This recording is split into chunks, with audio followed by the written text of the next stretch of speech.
Hungry Trilobyte podcast would like to acknowledge conventions such as WhedonCon. WhedonCon is a fan-generated charity event for Buffy the Vampire Slayer, Angel, Firefly, and all Joss Whedon creations. It is scheduled for October of 2020 and is held in Los Angeles, California. Portion of the proceeds benefit the Los Angeles LGBT Center as well as the Ron Glass Memorial Scholarship.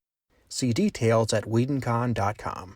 Back today, we have Shannon Eichorn picking up part 2 of a conversation we started a few weeks ago. How are you doing? Pretty good. How are you? I am doing great. We had to cut off our last conversation short, and I regret that, but we had a great conversation going about fan fiction and how it was its own industry in the mid to late 70s, and it's carried fans through for decades at the time. And well, that ties in with your book as well, because you said it started as fan fiction. It did. Your book, Rights of Use, that I've been plogging through very slowly and surely. And I want to say for the record, I've been plogging through because things have been very hectic for me, not because it's not a very quick and fun read, because it very much is. Well, I'm glad you're enjoying it. It struck me that, and this is something we hinted at in the first episode, but the more I read, the more it really kind of gets hammered into my head there. You can approach this book from two completely different perspectives. It's about whether or not the government can acknowledge aliens exist, and how you see that is, Yeah, I'm counting with you. And how you see that is entirely dependent on whether you think aliens might exist. Yeah, I never looked at it that way. I totally do, because, full disclosure, I have no problem believing in alien life forms. Okay. None whatsoever. Mm-hmm. I talk to other people and they're like, are you an idiot? And I can't see their perspective. They can't see mine. It's a block we have. And depending on what kind of person picks up your book, they're going to get two totally different stories from this. That is fascinating. And maybe part of that is just my indecision. Mm-hmm. Last time we talked about Project Blue Book a little bit, mm-hmm. and how the University of Colorado report came through and said, based on what we know, this is for sure not a thing. Mm-hmm. So, I work with a lot of skeptics. I have this hard engineering background. It's very easy for me to look at it and say, okay, well, you can't prove a negative and we have no proof. So clearly, we don't know that this is a thing. Mm-hmm. But we have lots of gaps in that knowledge. Mm-hmm. Places where, it makes sense that it would be hard to get proof, or just, I don't want to be alone in the galaxy. Mm-hmm. I don't want it to just be humans and Earth. It's a big universe out there. And you look at, they call it the Fermi paradox, but statistically, there is so much out there. It is so easy to believe that we can't be alone. True. And like I said, I totally think that this is at least plausible, if not for sure. Sure. And let me approach to you this way, because we talked about statistically and looking at it from an engineering perspective. Mm-hmm. You can't prove a negative. Right. And we can't assume that this is the case because we have no proof of it. But we can also say with reasonable certainty that we can quantify what we don't know. We can say, this is the information we don't have. And the X factors that could make this happen could fit into those gaps. Absolutely. Are you familiar with Scott Adams? Passingly. Okay. So you've read a couple Dilbert comic strips in your life? Sure. Okay. I have one posted in my office I'm not working in. Okay. One thing he has said in his books is that if something works, it's not necessary that you know how. Okay. And to kind of bring that back to the point I'm making here is, if aliens did exist and we couldn't prove it, it wouldn't matter that we couldn't prove it. They would exist. Sure. there's lots of things that work and we don't understand why. Exactly. And the fact that that's not to say we couldn't understand, but Sure. the fact that we don't have that knowledge doesn't preclude it from existing. Right. So this is still not an irrational perspective. Sure. For what So, we know today. Exactly. And so that's why your book is so interesting, in that it goes into an analysis of, okay, what is the gap between something that could exist or not and what we know now? That's a really cool perspective. Well, thank you. It's a really cool book. It's a really cool idea. I'm glad you're enjoying. I read a lot of science fiction, some better than most. Yours is darn good. You are definitely, I think, a rising star in the science fiction industry. Thank you. You're quite welcome. I put my soul in that book. Well, and it worked. shows. And I mean, people like me are going to love this. That's excellent. All right, I'm going to use all this momentum we built up today, and I'm going to go right into editing book 2. Please do. So what's your experience been like getting this book out there and getting other feedback? It's been mixed. Okay, that's fair. Which I think is just everybody's experience. Mm-hmm. If you're talking to a diverse enough group of people, you're going to get mixed feedback on anything. Mm-hmm. But it's been probably better than I should have been expecting.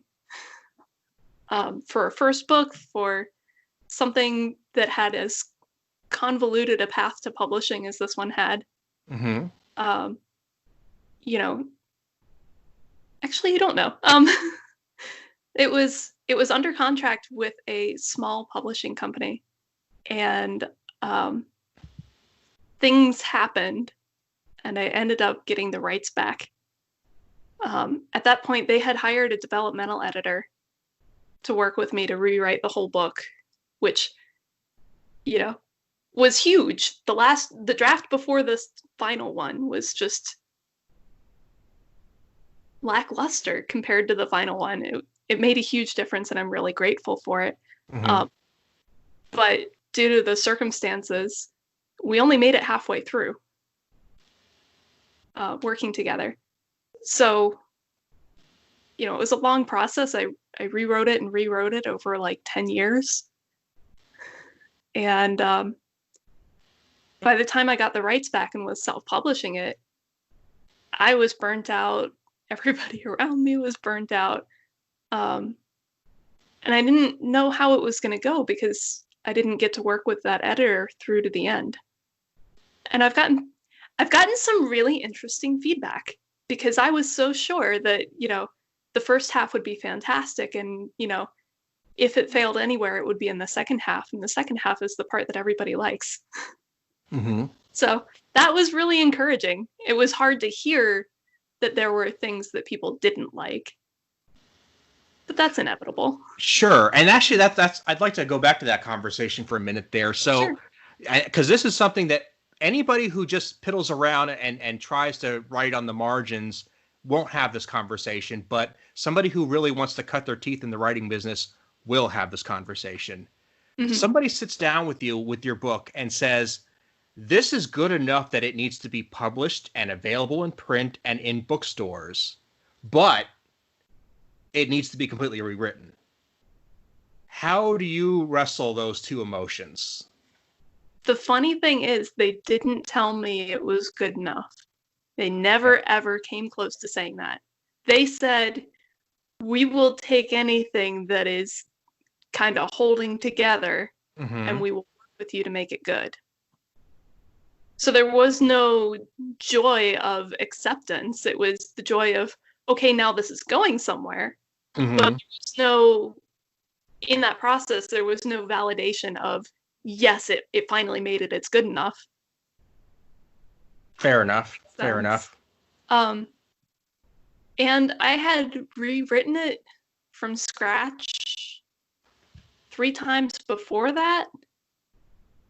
So I knew that there were things that were probably still left. I thought it was as good as I could get it on my own. but it wasn't a surprise to say, okay, yeah, it needs some more stuff. It needs more emotion. It needs more coherence. There is so much going on in that book that one of the major challenges in that last revision was just how do you present all this information in a way that anybody could understand? Or how do you present it and make sure there's not holes? Because I've been working with this series for, 10 or 15 years, depending on how you're looking at it. So it wasn't a surprise. It was, by the time that they said that, I had let that draft cool long enough that I was okay with going back to it. Okay. That's a pretty level-headed approach there. Well, I had done it a few times. Yeah. Well, again, and for somebody who is just, typing things on their phone and thinking they'll be the next Stephen King, they're not ready for those heartbreaks. They're not ready for that level of work and that level of uncertainty that you've gone through. Well, I had a few things predisposing me to be able to take that feedback. Mm-hmm. I had while I was just 2 or 3 years into the fan fiction series I told you about last time, I had the opportunity to go to the Alpha Writing Workshop for teens. It's a genre-specific workshop in Pittsburgh that's fantastic. But it's, a teenage writer's first intensive professional workshop, right? Where they'll tell you all the hard truths about, this is how you get published, and, let's do some editing exercises, and, we accepted you because we thought you could be good enough, but you need to work at it, that kind of thing. So I knew all that before I started writing original fiction, which made it easier, I think. I was going somewhere with all that, but I'm going to hit the caffeine. I think you actually hit it pretty well there and summed it up pretty nicely. And I would also guess that since you have an engineering background, you're very accustomed to somebody saying this either works or it doesn't, and how much work it took to get to that process, to that final point, doesn't really factor into it. Probably. I remember the thing. So one of the things they told us at that writing workshop was, we'll go everywhere. One of the things they told us at that writing workshop was, the way to get published is to start with short stories and write a bunch of short stories and get a bunch of short stories published, and then go to novels, right? Mm-hmm. And I was like, my short story that I submitted to get in was the only short story I'd ever written. I like novellas, I like novels, I like long works, and I'm gonna write a novel and get that first novel published. There are many, many reasons why they tell you not to do that. Mm-hmm. So I knew it was going to be a slog. Fair enough. But it did work. And that's the results speak for themselves. Yay! And just to kind of look at this from another perspective, if you're writing a short story, who are you going to sell it to? There's your classic Asimov's, Analog, Science Fiction Fantasy Magazine. Sure. This is a great time for science fiction short stories. There are so many venues, especially online. Mm-hmm. They're doing pretty well, as far as I understand, being somebody who doesn't read short stories. Yeah. Which makes it hard to write them. But there are tons of venues, and they're publishing many or several different stories at a time on a regular basis. It's still a good way to go. Mm-hmm. And if that you was sensible. But my point was that I personally do buy those magazines. Not often, but it's like once a year I will just head to the bookstore and grab a copy of every science fiction magazine I can, and I take them on an airplane, or I have a little summer reading session or something. Mhm. But that's not a huge part of my reading background. Right. That's not a huge part of my habit. I will go to novels either in print or digital form way more often. Me So too. I'm consuming more novels, so logically you can sell me more novels. And there are, even more people out there ready to sell you a novel. Mm-hmm. So, I mean, it's But the advice you got was not terrible, but to think that that's the only way to go about this is a little shorthanded. sure, granted, at the time, it was 2005, and self-publishing was not where it is now. The access to electronic books was not where it is now. I feel the access to print on demand, I don't even know if print on demand was a thing. In 2005, print on demand was just a hair away from being a scam. It was still legit, but the economics were so far against you, it would never really be good advice. Sure. And that's something we don't understand today. It's a completely different world. And I'm really grateful that the timing worked out for me to be able to switch to self-publishing. People talk about, they'd rather do traditional publishing because there's so much extra work that comes with self-publishing. And I love it all. I love the marketing and the talking to people and going out and mingling and, figuring out how to do things. You're a convention fanatic, and you've now found out what it's like to be on the other side of that table. There's a secret there too, because I started into conventions knowing that I was intending to publish. Knowing that, I wanted to be there selling and networking and speaking. And I was doing the con circuit for 5 years before Rights of Use came out. It's expensive, and I know I haven't come close to breaking even. I don't know that I ever will, but it was totally worth it. I love the con community. I know, right? And people do not understand what I mean when I tell them that you get way more out of it working there than you do buying a ticket and going in. Yeah. I don't know. There are times when I would like to just go. But it's usually in places where I have volunteered and I just want to say hi to everybody. Sure. But yeah, I get a lot more out of like being on panels or standing behind a table or even presenting when I have no voice, like I did at Starbase Indy last November. Ooh, I've not been to that one, but I've heard great things.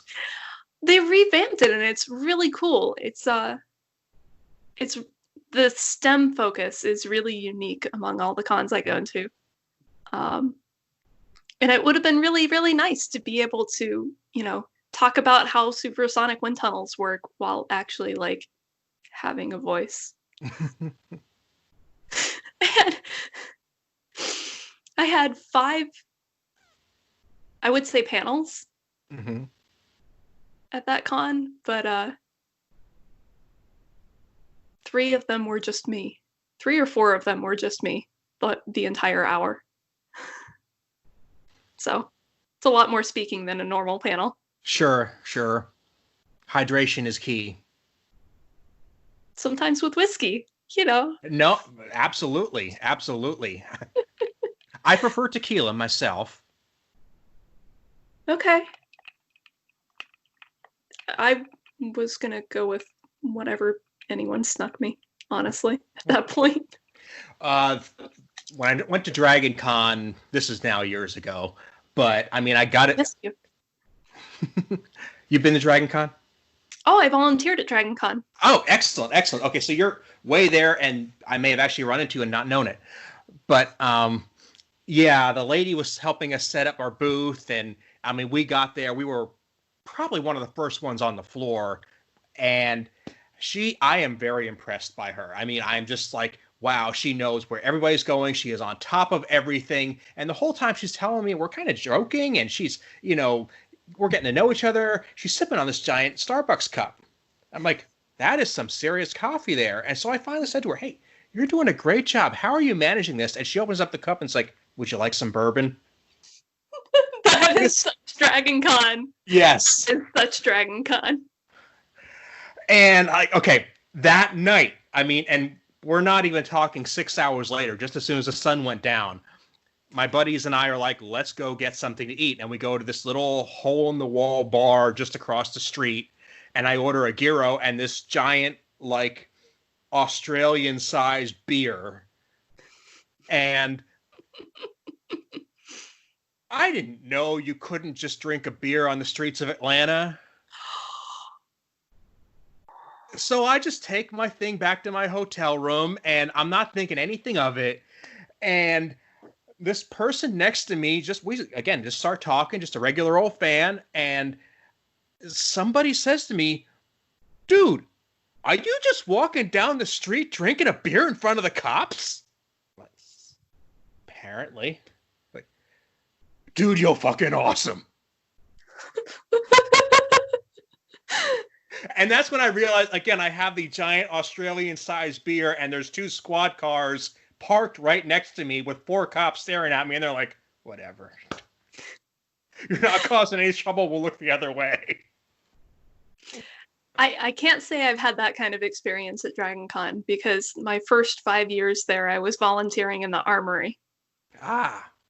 I don't know if you ever made it down there. Probably not. I was behind the booth a lot. Okay. We had a 2 rooms packed with weapons for educational purposes, so that writers and game designers and artists could see them and learn how they work and learn, what constraints you might want to write in. It was really cool. That is cool. And that is, again, very Dragon Con. Yep. I tell people, conventions are a great place to take your family, and they're a great way to get the kids involved. But there's definitely something to be said for the ones that are 18 plus, 21 plus. When you can have those sorts of little sideshows, that's fun. I give a lot of credit to all the cons that can have both parallel and also segregated. Yeah. I think Concoction does it. I'm biased. I love Concoction. Concoction does a good job of it. They have dedicated kids programming and also like specific different hallway not safe for work panels. That was a good panel. They let me moderate it. I'm sure some of my coworkers and family looked at me and were like, you? NSFW, really? It's always the quiet ones. Yep. Mm-hmm. And it's an inherent contradiction moderating a not safe for work panel anyway. That's a good point. That was good though. Yeah. We got a variety on the NSFW scale. My segment is usually violence, actually. Okay, well. But we had romance writers and horror writers and a little bit of everything. So you have are you a fan of extra violent media? No, not at all. Okay. I just want it to count when it happens, Sure. Not sure how far you made it into rights of use, but there were some parts that were hard to write. Or where extra violence got added in because it made sense for the plot. Sarah and the Machete, for example. Which, on the grand scheme of things, I guess that's not that much, but It's not always the quantity or the tool. Sometimes it's just how it's used. mm-hmm. Yeah, true. Have you seen RoboCop? I have not. The original, I mean. I have not seen any of them. Okay. There's two versions of it. There's an R-rated version and an X-rated version. Oh. Okay. Here's the weird thing. I saw the R-rated version first, and it's mostly the content of violence, and that's the difference between the two. Mm-hmm. In the R-rated version, there is a scene where one of the robots blows this guy away in the middle of a boardroom scene. And in the X-rated version, you just see this robot pump like dozens of rounds of heavy gauge fire into this guy. He gets pulverized. He becomes hamburger. In the R-rated version, they tame that back and they say, let's just make it one big burst and cut the scene right there. The weird thing is, in my mind, and everybody I've spoken to about this, they think that's worse. That one big bam and you're surprised and the guy is dead is scarier than the cartoonish turn him into hamburger scene. And that can really be, like I said, if it's just one really effective violent burst, that might sink in where something else doesn't. Right.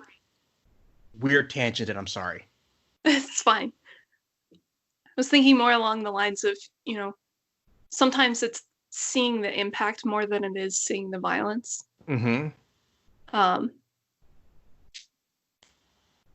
Going back to rights of use, I'm not sure if I'm going to spoil anything. You can, but I won't. Okay. There is a pitiful little scene with Sarah in the middle, where she's strapped to a chair above a pool, and there's something in it, and she knows something's going to happen, and it's a very long scene. If I had to do it again, I might cut it back, but it was a very long scene of just waiting, and I felt like that was rather gut-wrenching. I'm pretty sure that's one of the ones where I was sitting on the floor bawling afterwards.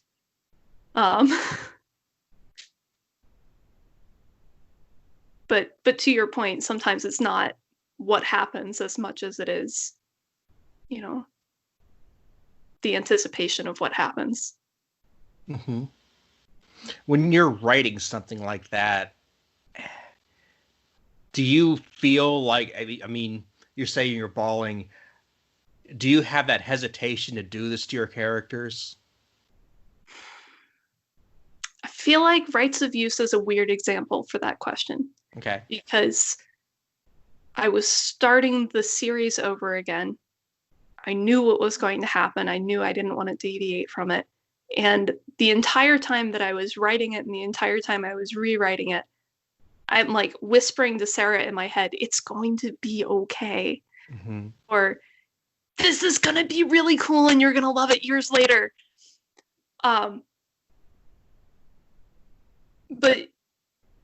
But in that last revision, I couldn't acknowledge that, and she couldn't know it, which made it really hard to like strip away that hope that I was writing with, and to let it just be only the things that she could know.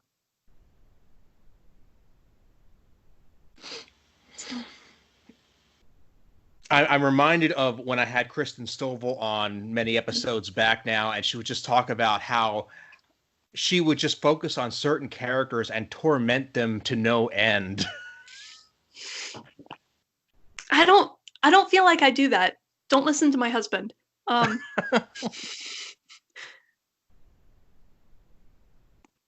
don't feel like I do that yet because I'm just rewriting and rewriting and rewriting and rewriting.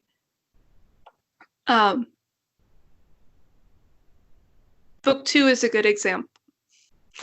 Book 2 is a good example to counter everything I just said. Okay. So book 1 is a good host symbiont match in terrible circumstances. Okay. And book 2 is a terrible host symbiote match in slightly better circumstances. And the whole book is just the host's relationship with the symbiote, and she thinks it's going to be okay, and it just goes downhill and downhill and downhill. And that's really pretty torturous. You know, the last revision that I've been working on has been, you know, making that relationship even worse.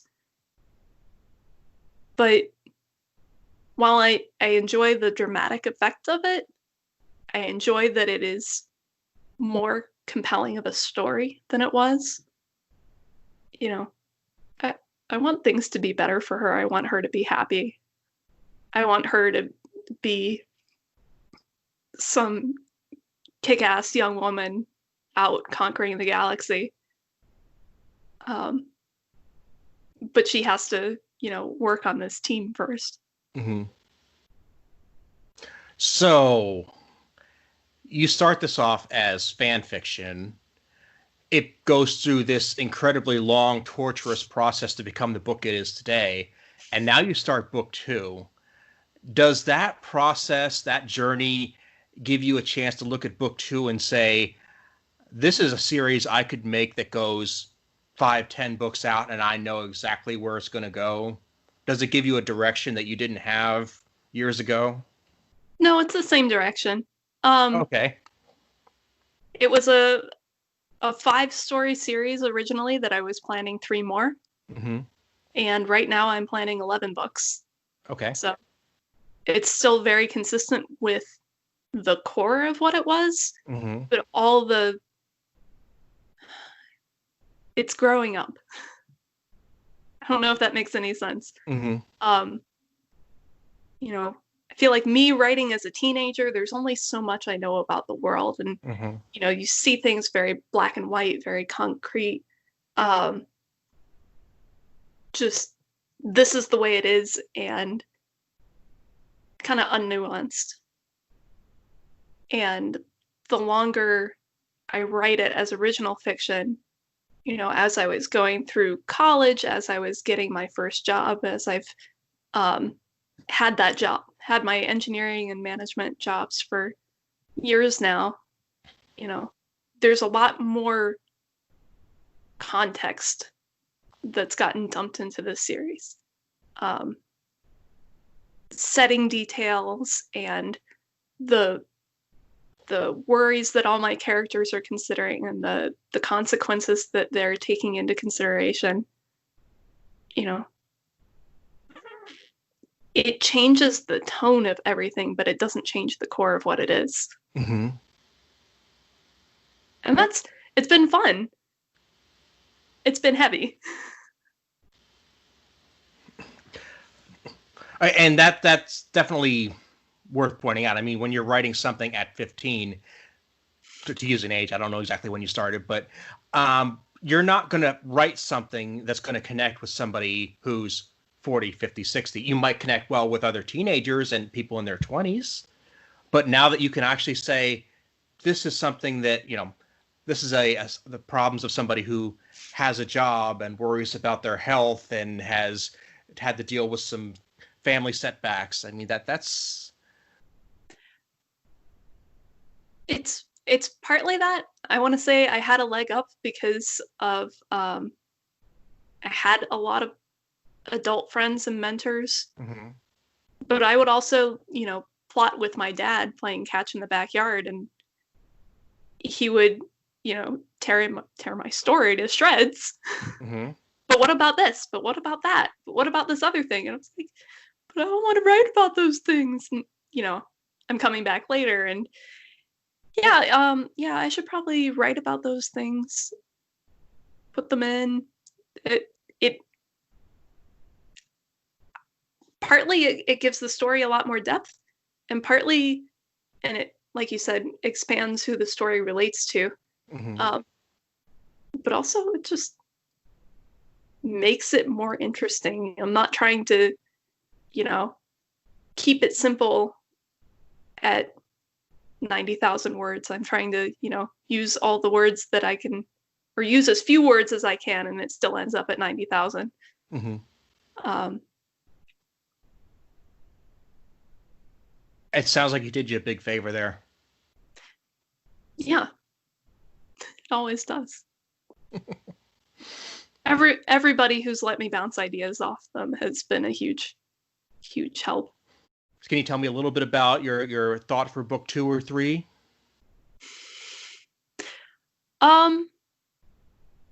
Sure. What do you want to know? Just kind of overviews? Not even so much overview, but you were talking about how you know what direction it's taking, and I'm just looking at your creative process. Okay. I'm not sure this is a process kind of answer, but rights of use is very good versus evil. Mm-hmm. And I don't like that about it, but I felt like I had to establish everybody's prejudices before I mix things up. So book 2, we get to start mixing things up, and it gets very, very gray. Book 3, I feel like is going to be less gray. It's more of a love story. But also all these things where they're like, but the Air Force really has UFOs. You know, they never get declassified. Mm-hmm. So I want to play with that. Especially in the context of a love story. I definitely see being able to deconstruct something between pure good and evil and add the shades of gray and the nuances in between that's definitely the mark of what I mentioned before about taking something that's initially maybe thought of by a teenager and bringing it up, because that's something that a lot of people in their late teens start to get a grasp on, is that it's not always that simple. I feel like that was something that I really wanted to do as I was writing the fan fiction series. Okay. That's what I had been planning. That's what I was working toward and starting on. Because the show that I was working from was just okay. The show that I was working from didn't really make the characters or the race that I was working with very people. They were kind of cardboard cutouts of these are potential allies, but we don't trust them because they look like the bad guys. And it's like, okay, but they must also have, you know, relationships and family and history and things that they care about. So once you acknowledge that about these, you know, potential allies who look like your bad guys, you know, maybe your bad guys have that too. True.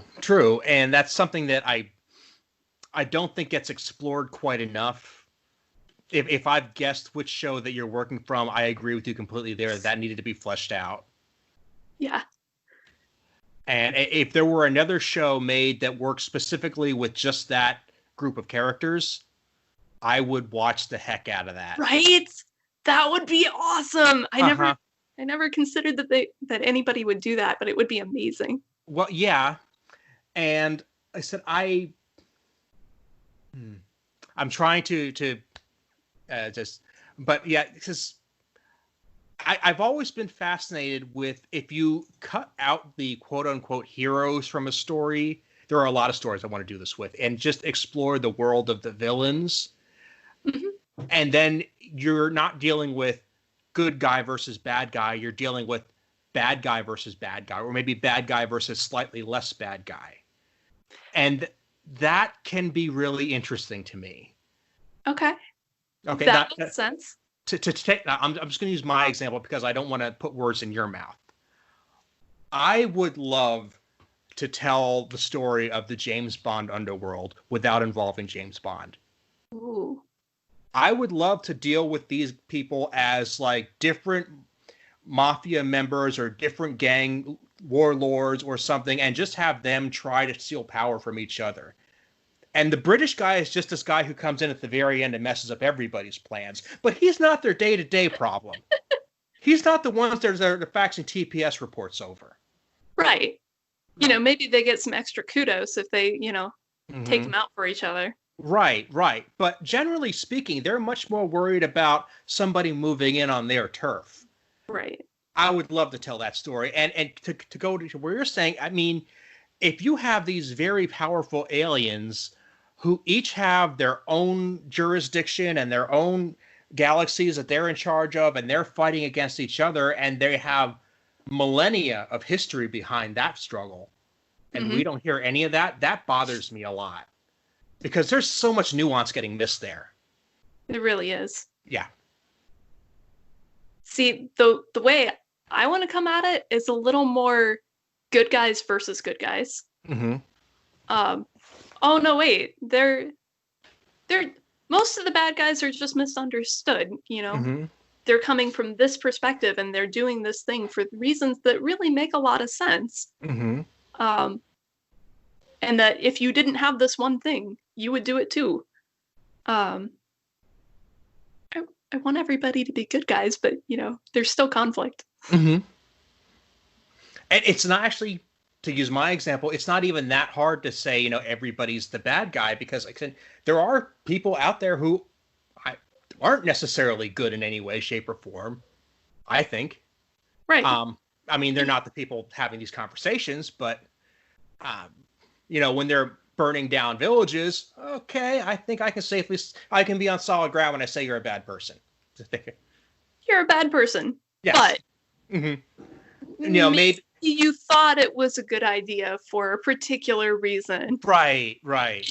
And on the same side, you know, you look at James Bond. Mm-hmm. Where are the stories from the shopfront owners whose businesses have been destroyed? Mm-hmm. You know, he's not a pure good character either.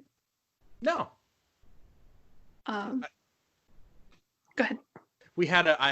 My friend and I, who I went to see almost every James Bond movie with, actually really got into this discussion once when we basically asked ourselves, is James Bond anything other than a glorified assassin?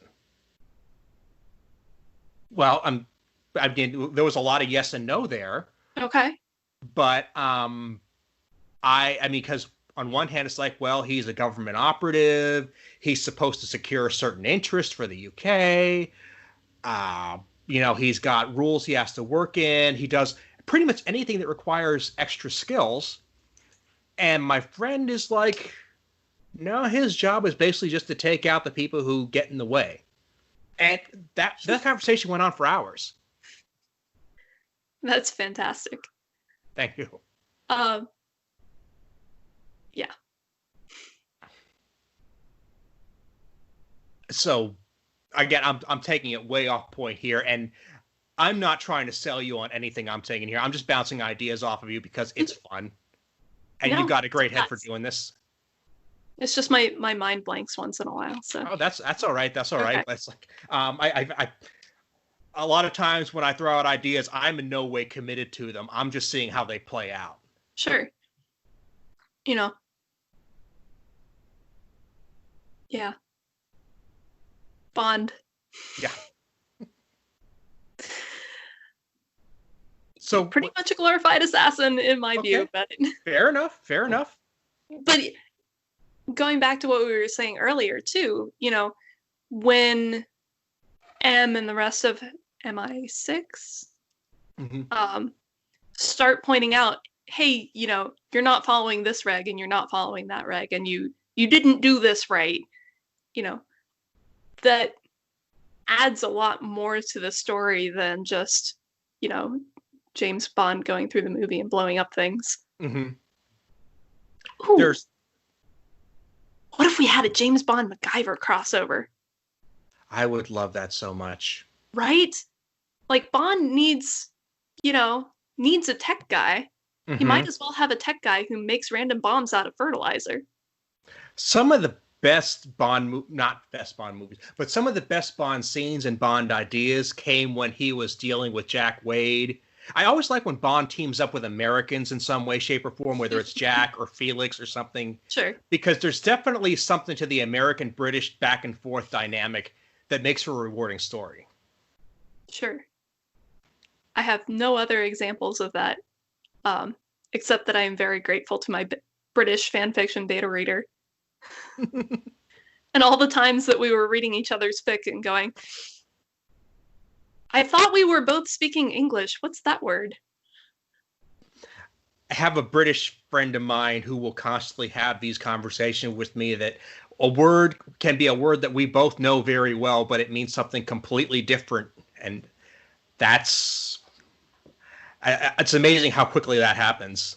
Right? Like the phrase "go on," if you say that to a British person, is very different than an American person. Really? Yeah.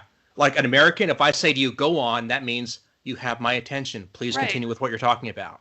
Right. If you say it to a British person, it means, I don't think you know what you're talking about. You're acting like an idiot. Oh my. I mean, go on to a British person is the equivalent of saying you're out of your fucking mind. Here, I'll give you some more rope. Mm-hmm. Okay. Yeah. That's good to know. Yeah. Took me a while to find that out too. Learned it the hard way, to be quite honest with you. It's funny how many things you have to learn the hard way. But once you learn to laugh at it, it's better. Yes, yeah. So once we establish that there is a bit of a communication issue, it becomes a lot better. Oh, yeah. Well, Shannon, let me go ahead and let you go for today, because Okay. I think we'll definitely have another one of these chats sometime soon, because I'm really having a lot of fun here. And I could see this being a series down the road as your book series progresses. Excellent. But how are things? Where can people find you on the web and check down your book? Twitter's a great place to find me on the web. I'm always saying something. At Shannon Eichorn, Eichorn. My book is available on Amazon in paperback and ebook and audiobook, and on audiobook vendors across the internet.